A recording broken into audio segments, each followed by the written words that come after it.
Collective nouns. Also many words indicating a number of people or animals are singular. The following nouns are usually singular. In some cases, they are plural if the sentence indicates that the individual members are acting separately. কিছু কিছু শব্দ দিয়ে যখন একাধিক ব্যক্তি বা জন্তুর সমষ্টি বোঝায় তখন সেই শব্দগুলো সিঙ্গুলার হিসেবে বিবেচিত হয় আর তাদেরকেই কালেকটিভ নাউন বলা হয়। নিচের বক্সের নাউনগুলো হচ্ছে সিঙ্গুলার, এদের পরে ভার্ব এবং প্রোনাউনটিও সিঙ্গুলার হবে। তবে কিছু কিছু ক্ষেত্রে কালেকটিভ নাউনগুলো প্লুরাল হয় যখন নাউনের ব্যক্তি সদস্যরা পৃথক হয়ে যায় বা পৃথক পৃথক কাজ করে, সেক্ষেত্রে ভার্ব এবং প্রোনাউনটিও প্লুরাল হবে। এখানে একটা এক্সট্রা নোট আছে, সেটা হচ্ছে উপরের নাউনগুলো ছাড়া আরো কিছু গুরুত্বপূর্ণ কালেকটিভ নাউন আছে, যেমন audience, band, board, corporation, council, company, chorus, fund, faculty, union, orchestra, police. So there is a star mark from majority. So majority can be singular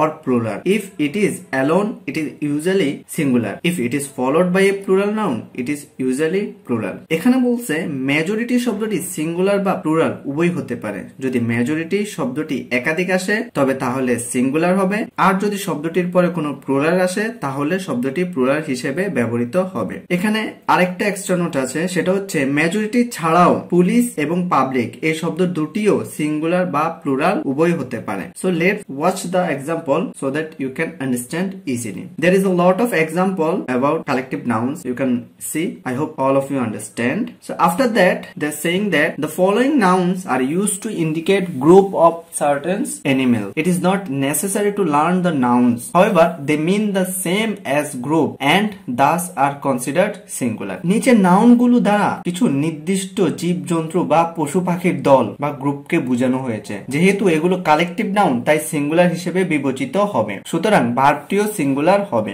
যেমন the flock of birds or school of fish, pride of lions, pack of dogs, herd of cattle.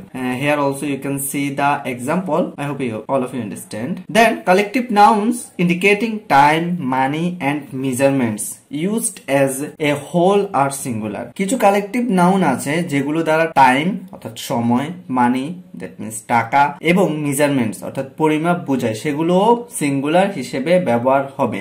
So you might be confusion when you see that $25, you might be think about it will be plural, but it is not plural, it will be singular because it is collective nouns. So এখানে $25 এটা হচ্ছে মানি টাকা, সেজন্য এটা singular হবে। এরপরে 50 minutes এটা হচ্ছে মেজারমেন্টস অর্থাৎ পরিমাপ, কত সময় ধরে তুমি কত সময় লাগছে তোমার এক্সামটা দিতে শেষ করতে। এরপরে $20 এটা হচ্ছে also money, and finally 2 miles এটা হচ্ছে মেজারমেন্ট অর্থাৎ কতক্ষণ তুমি দৌড়াইছো। So that is all about collective nouns. I hope all of you understand. Thank you.